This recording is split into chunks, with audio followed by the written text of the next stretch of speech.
Huge WACK 100 and J Prince drama that could spill over into the streets. I think dude respectfully is taken away from his aura of who he is, who people respect him to be by doing this shit, because now people are coming back at him. We predicted this new WACK 100 beef. Like, come on, dude, like, chill out. Dude gotta chill out. That's how I got into it with him.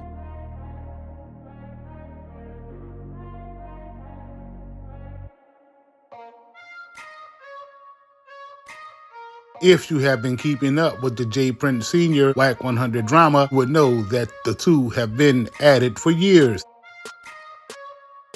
However, all of the action has been mainly on the behalf of WACK 100, with everything from Larry Hoover to the death of Takeoff. I told y'all they wasn't gonna show up. I said, them niggas ain't showing up to that shit.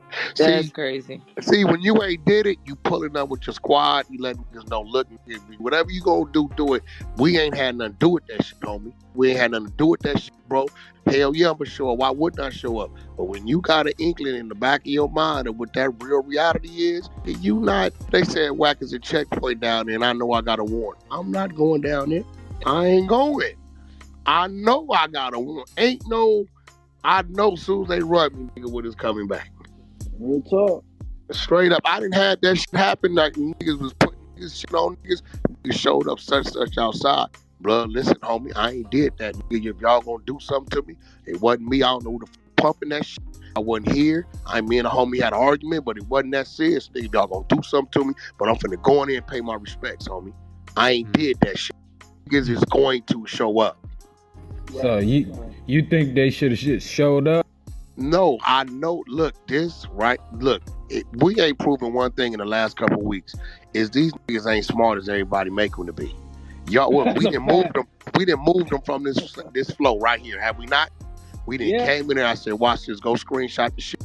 They unfollowed them. Y'all screenshot the timestamp. So as soon as we get to talking about it, somebody they gonna get it back to them. 8 minutes later, they follow back. Called it play by play. I'm telling them, I said, watch these bozos follow back because they see we see it. And this before the blogs even had it, right? So it's obvious. We know that these niggas ain't the smartest motherfuckers in the world. You know what I'm saying? They not. Niggas is giving them too much credit, but there's only one reason you ain't showing. Hey, can I ask you, how did he get that boogeyman title in hip hop? You got to ask them, bro. He ain't put in no work with us, my nigga. Right. That's he back then, man. Nigga would have slapped it out that little nigga, man. Nigga wasn't playing no game. No. Nigga wasn't playing no game. What? Bro, niggas was not playing no games, bro. You talking about the era, nigga, of the Uzi and the birth of the AK and Killer Dayton's and wasn't no nigga playing no games, bro. Wasn't no cameras. There seems to be an unrelenting want for WACK 100 to go at J Prince and the entire Prince family. In February of 2023, WACK 100 seemingly agreed to back down in his war of words with J Prince Sr. under one condition. That condition was that they leave him alone, and he does the same. This, however, wasn't the first time insults have been thrown between WACK 100 and J Prince. That same year, J Prince Sr. labeled WACK Officer Rat 100 due to his affiliation with 6ix9ine, who famously cooperated with federal authorities to help convict several members of Brooklyn's 9 trade gangsters in 2019. Like in LA, you know, I tapped into the real out there, right? It always been some real ones out there in LA. But right now, you know what I mean, y'all have one of the biggest rats that exists in the hip hop culture. And his name is Officer Rat 100. You know what I mean? And I have to say that because I don't never want the hip hop culture to be blind, you know what I mean, and be tricked and be fooled, you know, with these I call them bottom feeders. You know, like a catfish, they eat all the shit from other, you know what I mean, other fish, so he like a bottom feeder, right? J Prince would also claim that WACK 100 was working against him by standing in the way of getting Larry Hoover out of prison. Ultimately, Larry Hoover's son would speak out against WACK 100. And I was like, man, you know, good interview. But then, fast forward, I see WACK 100 come on the show. When he was on that show, WACK 100 said he basically was like that Jay was trying to influence negativity somewhat on Larry Hoover's legacy, and he didn't want him to get out. He flipped it on it. He flipped the whole scenario. I'm trying to figure out how do we get to that point? You know what I mean? Correct. They wound up talking to Jay, and they didn't like the offer Jay gave. They didn't counter offer. They just came back with the fact that like, get out the way. If somebody lowball you on the offer in business, you come back offer. Right. Yeah. No, I get it. So, what do you think that like do you think that you and Jay's, like, I think to me it comes off as a thing that puts an eye on the fact of things that are not being spoken on if you and Jay wasn't going out doing the podcast, talking to the people. You know what I mean? Do you think that affected in a negative way or a positive way? The podcast that we did with Jay, for one, we fighting for my father's life. Correct. That's what it's about. And for two, just to shed a light on what's going on, just that so it can be known, so people would know before they take part in this situation, like, this is not an upfront situation. Like, this is not really with the acceptance of the family, you know, because they, you heard the podcast. Oh, I don't need them. I'm gonna do whatever. Yeah. Yeah. So it's like, all right, well, we want y'all to know that it possibly could be an issue. And when I say issue, I mean with lawyers and all that type of stuff. I don't want it to be misunderstood. This WACK 100 Jay Prince Sr. back and forth was so crazy that WACK would attempt to involve the Prince family into murders. WACK100 just revealed some crucial information that makes the Jay Prince family responsible for two important deaths in hip-hop. And the two deaths I'm talking about is the death of Takeoff and the death of Duke the Jeweler. Jay Prince, however, would not allow WACK to do all of the talking, as he would go live from Instagram to shit on WACK. Yo. A lot of these social media gangsters can't even walk to the store. You know what I mean? They can't do this. I just want y'all to have a somewhat of an example from the live and the Memorex. Ain't nobody out here with me other than me. You know what I mean? Because it's love, respect, and fear. This line shit is in style. You know, it's a hell of a thing about this line thing. It's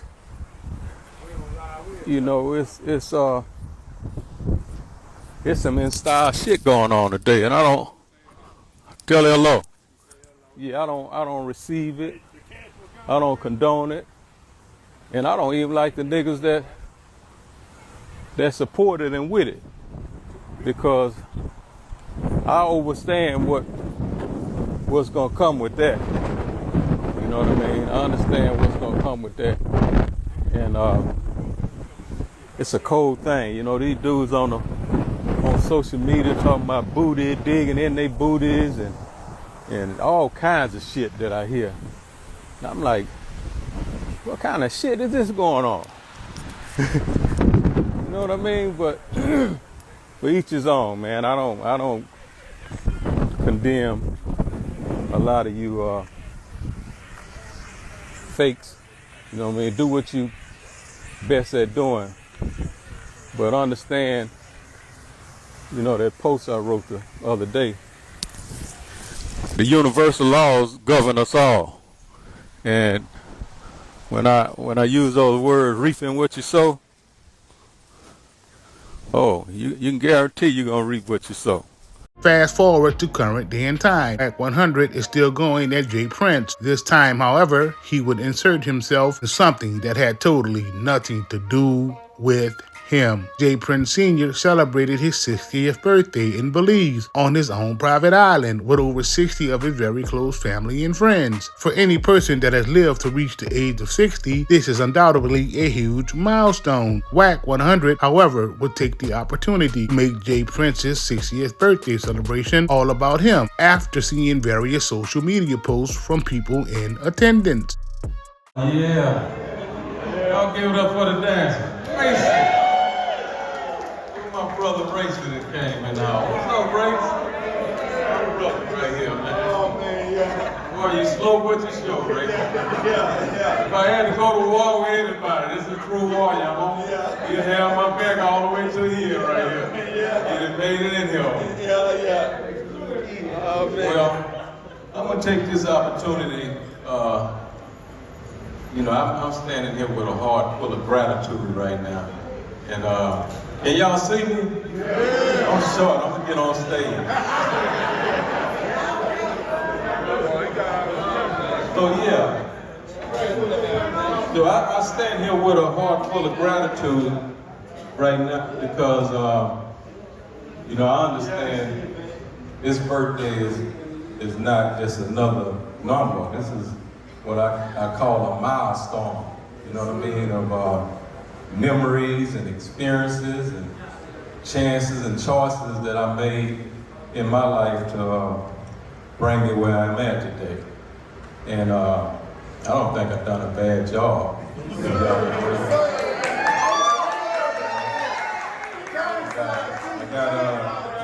I got special family and friends that's evident today, and I wanted to invite you all out to Belize because this is a place that I love dearly, and I want to share it with you. In the typical WACK 100 fashion, WACK will go on a rant, making false claims that Jay Prince's 60th birthday party was all a cover-up to speak on him with his ops. Next to lying about the Big U FaceTime call about the death of Nip, this has to be one of the biggest clout moves that WACK has ever pulled off. The event that Jay Prince Sr. held for his 60th was huge, as the carry of the popular Houston news series, The Isaiah Factor, would even be in attendance to record this moment in time. And welcome back to The Factor Uncensored, and thank you for joining us on the second half hour. Now, a 60th birthday is a major milestone, and longtime rap music mogul James Prince decided to celebrate in a major way. He took more than 60 friends along with family and friends overseas for a birthday celebration. I was among that group. He sat down with me to reflect on his life journey. It's a Factor exclusive. Let's take a look. So 60 years on God's earth. Yeah. You're celebrating with family and friends in Belize and on your own island. Your thoughts about that? Oh man, you know, this is it's been a beautiful journey, you know, for me. You know, everybody, a lot of people know where I came from. You know, I started with nothing and figured out how to turn nothing into something. And, you know, here I'm sitting today, you know, with God being for me in the world can be against me and they still can't win. But I just feel blessed, man. I'm full of humility to be able to, you know, have family and friends to come out here and spend this milestone with me of experiences and, you know, the chances and the choices and all the things that, you know, brought me to where I'm at today. I'm full of gratitude right now because this was a dream, you know, in my mind that so many criticized, you know, even thinking of having an island. You know, I'm just was a ghetto boy from Fifth Ward. So, you know, that, you know, when you share dreams like this in Fifth Ward, surrounded by people, you know, full of poverty and everything, they think you crazy when you think outside the box. For WACK to falsely claim that a man set up his entire 60th birthday celebration just to have a secret sit-down about him is nasty work. Man, I swear, you can't make this shit up. Fed up with the antics of WACK 100 that are going unanswered by the Houston community, King Y from the Cult Figure TV YouTube channel will go in on Willie D in the Houston podcast community. Well, you know, I done waited a couple of days on a response from Willie D about WACK 100 calling him a federal informant and running through the whole Rap-A-Lot camp saying they're a bunch of phonies, running through the whole Houston camp saying most of the Houston cats have been extorted by Jay Prince. I've given Willie Dennis enough time. And he haven't said a mumbling word about a man said he was a federal informant. Willie Dennis decided not to say nothing. That's very distressing for me. I know, you know, a lot of us done changed our lives and we don't get into a lot of stuff like we used to, but what pissed me off a lot about you Houston podcasters and about you Houston rappers, y'all talk a lot of shit. Y'all talk a lot of shit, man. But when it's people out here, man, that support y'all, love y'all story. Willie D, a lot of people love your story. You done a lot of shit talking to your goddamn career, bro. And you let the people down this time. It ain't no coming back from this, Willie D. That's serious business. I will never listen to a Ghetto Boy song with you on it and never feel the same again about what you spitting. Because I know you just rapping and yapping, fam. The Houston podcast scene. Houston podcasters, y'all a bunch of phonies. Y'all scared to go at WACK100 and bring a WACK100. Y'all scared y'all might get slapped and punched and kicked on. You know, just like y'all don't hold the Houston rappers accountable for the bullshit they pulling. They scared to stand up for Houston because they want to go out there to California. Y'all a bunch of fakers. This for the Houston rap community who haven't said one word to WACK100 about the disrespect. He named all of your greatest Houston stars. They never said nothing. And for y'all niggas who come on here and say, man, Willie D don't got to respond to all of it, you niggas need to shut up. Do not be typing in my comment section. This platform ain't for you. This ain't for, I don't like phonies, bro. And that's why, you know what I'm saying, 2025, I'm gonna have live shows. I'm coming to certain places, we gonna go live, y'all come in there and the show will be live. And I bet you we gonna have this type of comments out of a bunch of you busters. The live show's gonna be so real because in person, y'all not gonna be sitting there saying fake bullshit. In my presence, I won't tolerate it, bro. I'm not that type of individual. I already put my foot down, nigga. You're supposed to be standing up for the city, nigga. If you got a podcast in the city and people talking shit outside the city, protect your hometown, protect your home front, but y'all a bunch of busters. They put a name on it. Everybody. I ain't seen nobody real speaking up on nothing but cult figure. You let Pimp C down, you bunch of bitches. You didn't bag zero when Trey and them bitch niggas robbed him, took his necklace out, robbed him, you bunch of fuck busters. Bunch of y'all went in zero and said, oh man, he wrong for going on news. Y'all wrong for being fake and fraud and phony and don't give a damn about a man getting robbed in front of everybody. We gonna stop there. But y'all ain't real. You let Pimp C mama down. I'm gonna keep bringing that up, nigga. You let Pimp C mama down when she wanted to dig her baby up to zoom his body to see if he was pausing. You niggas talking about y'all so rich. Can nobody throw his mama a little something just to check her see? Because you're a bunch of bitches y'all didn't want to see. You're scared. There's a few people that hit me up. Man, bro, look, but all that. Nigga, fuck buddies and family, everybody tied to. The nigga supposed to let you get all that. You niggas don't deserve for the fans to think y'all real. Fans, they fake it, man. They get put on blast. I'm out here speaking.